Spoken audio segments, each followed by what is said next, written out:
और ब्रेक के बाद आपका स्वागत है। नोएडा फेज 1 थाना पुलिस को बड़ी सफलता हाथ लगी। पुलिस ने एक ऐसे फर्जी कॉल सेंटर का भंडाफोड़ किया जो विदेशों में रहने वाले एनआरआई को निशाना बनाता था। यह गिरोह खुद को ओटीटी प्लेटफॉर्म जैसे नेटफ्लिक्स, हॉटस्टार आदि का प्रतिनिधि बताकर धोखाधड़ी करता था। ये आरोपी एनआरआई को उनकी ओटीटी प्लेटफॉर्म पर रिचार्ज और सब्सक्रिप्शन दिलवाने के नाम पर उनसे मोटी रकम वसूलते थे।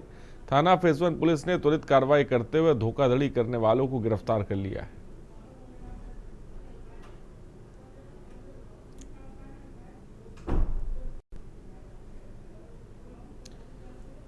और संभल में डीएम डॉक्टर राजेंद्र पैंसिया ने एसआईआर को लेकर अहम जानकारी देते हुए बताया कि जिले में मतदाता सूची का 100% डिजिटलाइजेशन पूरा कर लिया गया है।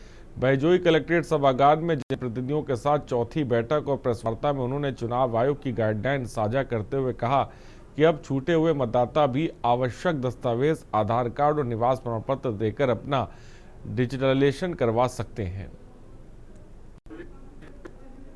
1652 बूथ से बढ़कर 1862 हो गए थे, जो पुनः मुझे लगता है कि 1600 के आसपास रहेंगे जब वापस रहे। जनप्रतिनिधियों के साथ एसआईआर से संबंधित हमारी चौथी बैठक है। हम नियमित रूप से बैठक करके विभिन्न प्रकार की सूचनाएं और जानकारियां जो माननीय चुनाव आयोग से आती है और जनपद संभल की प्रगति जो हो रही है उसके संबंध में अवगत कराते हैं। हमारे जनपद में कुल 15,70,306 वोटर्स हैं और हमारे 1590 बूथ हैं और कुल 4 हमारी एसीज हैं, अर्थात विधानसभा है जहां पर एसआईआर चल रहा है। एसआईआर को लेकर के आज हमारे डीएम साहब ने और कप्तान साहब और सारे अधिकारी आज यहाँ पर थे। उसमें हमारे विधायक जी और बाकी हम सारे राजनीतिक दलों के लोग थे। एसआईआर को लेकर के जो बैठक हुई है, हर बराबर लगातार हमारे डीएम साहब इसको लेकर के और जो भी हमारी आपत्ति होती है हम डीएम साहब को या एसडीएम साहब को या एडीएम साहब को अवगत कराने का काम करते हैं और उसका निस्तारण भी वो लोग कर देते हैं।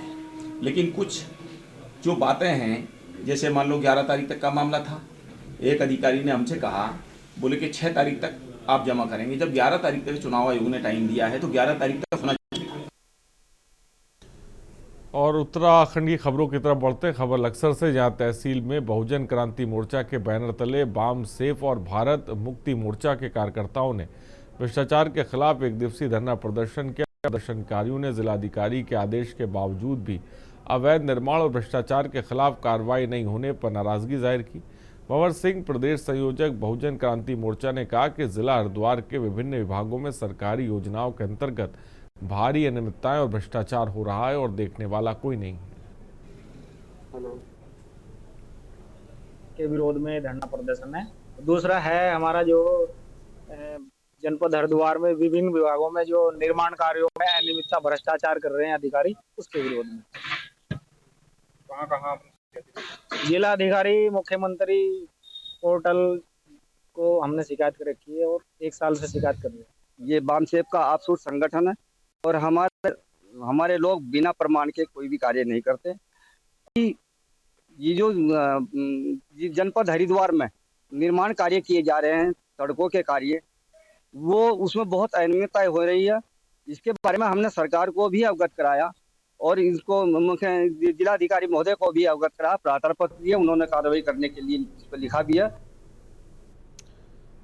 खबर नैनीताल से, जहां कुमाऊं आयुक्त तो सचिव मुख्यमंत्री दीपक रावत ने बीती रौजी नैनीताल नगर अंतर्गत चीना बाबा मंदिर के निकट शिशु मंदिर स्कूल और दीना होटल में लगी आग से क्षतिग्रस्त भवनों का स्थलीय निरीक्षण किया। और कुमाऊं आयुक्त ने कहा कि सरकार की तरफ से जो भी राहत राशि दे है वह उपलब्ध कराई जाएगी। और आयुक्त ने फायर ब्रिगेड द्वारा त्वरित कार्रवाई करते हुए सराहनीय काम किया। कुमाऊं आयुक्त दीपक रावत ने मानस खंड मंदिर माला के अंतर्गत नैना देवी के मंदिर के सौंदर्यीकरण के कार्यों का स्थलीय निरीक्षण भी किया।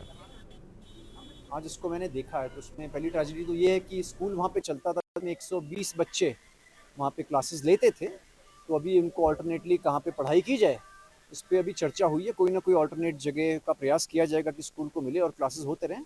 दूसरा, जो वहाँ पे नुकसान हुआ है जिसमें कि एक घर भी है, स्कूल भी है, तो उसमें हम असेसमेंट कर रहे हैं जो नुकसान हुआ है और उसमें जो राहत मिल सकती है गवर्नमेंट से, उसके लिए हम एक यहाँ से एक प्रस्ताव भेजेंगे और राहत दिलाई जाएगी।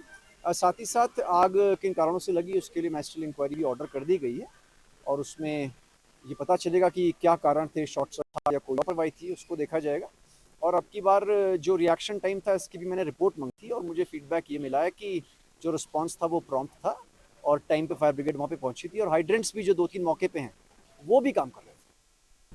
खबर पौड़ी से, जहां चौपटा खाल विधानसभा के पोखड़ा ब्लॉक में गुलदार का आतंक जारी है। बुधवार को गुलदार ने पोखड़ा रेंज के देवराड़ी से सटे जंगल में घास काटने गए महिला को घायल कर दिया। घायल महिला को पोखड़ा प्राथमिक स्वास्थ्य में उपचार के बाद कोटद्वार के लिए रेफर किया गया। गुलदार के हमले से क्षेत्र में दहशत है। वहीं आपको बता दें कि गुलदार के हमले को लेकर मुख्यमंत्री धामी भी सख्त हुए हैं।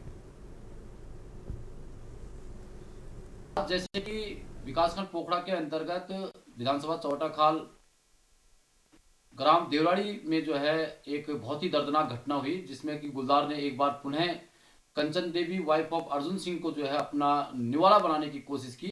वो तो शुक्र है कि आज उसका भाग्य था कि वहां पे अंकित कंडारी करके एक लड़का, जिसने जो है उसको गुलदार के निवाले से छीन के बचाया और उसके बाद जो है उसको प्राथमिक स्वास्थ्य केंद्र पोखड़ा लाया जाता है, वहाँ पे फर्स्ट एड दिया जाता है और उसके बाद वहाँ से हंस फाउंडेशन हॉस्पिटल में जो है उसको भेजा गया। क्षेत्र में ग्राम देवराड़ी तल्ली में ये सूचना मिली थी कि वहाँ पे लेपर्ड ने किसी महिला पे हमला कर दिया है और उनकी हालत मतलब इंजर्ड थी और सीरियस भी थी। तो उसके क्रम में हम लोगों ने वहाँ पे एयर एम्बुलेंस जो एम्स ऋषिकेश से कोऑर्डिनेट करके वो एयर एम्बुलेंस भी आ चुकी है और अभी थोड़ी देर पहले ही वो उनको वहाँ से रवाना भी कर दिया गया है। तो उनको जो भी बेस्ट इलाज होगा वो देने की कोशिश भी की जा रही है। और खबर देहरादून से, जहां गैस एजेंसियों द्वारा लोगों के घरों में गैस की आपूर्ति की जाती है, लेकिन कई बार जिला आपूर्ति विभाग को अवैध गैस रिफिलिंग की शिकायतें मिल रही। राजधानी में ऐसे मामलों में जिला आपूर्ति विभाग के संज्ञान में आते ही जिन पर लगातार कार्रवाई की जाएगी। गैस एजेंसियां सिलेंडरों पर धांधली कर रही हैं और ये बात कही गई कि कहीं पर भी गैस रिफिलिंग देखी गई अवैध तरीके से तो एक्शन होगा। का दुरुपयोग हो, व्यावसायिक उपयोग हो या उसकी रिफिलिंग का विषय है जो है गंभीर है और इस पर लगातार निगरानी रखी जा रही है और जैसे भी कोई शिकायत मिलती है और उस पर कार्रवाई की जा रही है। लगातार जो है टीम बनाकर क्षेत्र खाद्य अधिकारियों और इंस्पेक्टर्स को भेजा जा रहा है और पिछले महीने भी जो है 2 मामले सामने आए, दोनों में हमने फिर माल। खबर देहरादून से, जहां गोवा के एक क्लब में सिलेंडर फटने से हुई आगजनी की घटना के बाद से देहरादून जनपद में ऐसे हादसे ना हो, इसके लिए दून पुलिस अलर्ट मोड पर है। इस बात पर देहरादून के एसएसपी अजय सिंह ने कहा कि देहरादून में कई जगहों पर सार्वजनिक कार्यक्रम होने के साथ रेस्टोरेंट और होटलों में देर रात तक पार्टी की जाती है, जिससे देखते हुए अग्निशमन की टीम को दिशा निर्देश जारी किए गए हैं। दुखद घटना हुई थी और इसमें उत्तराखंड के भी हमारे 9 लोग जो है जिसमें डेथ हुई है, उसमें जो अभी तक रिपोर्ट्स वहाँ से पता चली है और दुखद घटनाक्रम था। जिस तरह से पता चला है, जो मीडिया रिपोर्ट से ही पता चला इसमें कि वहाँ जो है कहीं ना कहीं सिलेंडर में जो है आग लगी और आग लगने के कारण ही जो विस्फोट हुआ उससे काफ़ी लोग घायल भी हुए और मृतक भी हुए।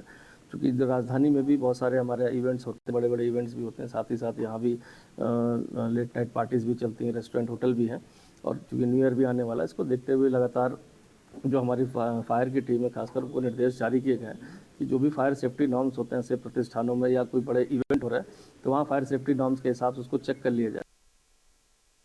खबर देहरादून से, जहां उत्तराखंड की राजधानी देहरादून में लगातार बार एसोसिएशन से अधिवक्ताओं के त्यागपत्र जारी है। अब तक 4 अधिवक्ताओं ने अपना त्यागपत्र दिया। हड़ताल में लिए गए फैसले से ना खुश दिखाई दे रहे हैं। वहीं बार काउंसिल उत्तराखंड के सदस्य चंद्रशेखर तिवारी ने बताया कि ये जो त्याग पत्र दिए गए, इनके मुख्य कारण बार काउंसिल उत्तराखंड के चुनाव, बार एसोसिएशन की हड़ताल स्थगित करने पर असंतुष्ट बताया गया। हमारा जो 29 दिन का हड़ताल जो हमारी चली थी, आंदोलन चला था चैम्बरों को लेकर, वो वकीलों की एक जायज़ मांग थी और इसमें वकीलों को, क्योंकि हमारी जुडिशरी के प्रांगण में जो ज़मीन दी गई थी उसमें चैम्बरों का निर्माण नहीं हुआ और पुरानी सिविल जजी में भी हमारी मांग थी कि हमारे 5000 अधिवक्ता हैं, उनके लिए चैम्बरों की व्यवस्था नहीं है, क्योंकि हमें आपसे विस्थापित करने की एक नीति सरकार ने बनाई है कि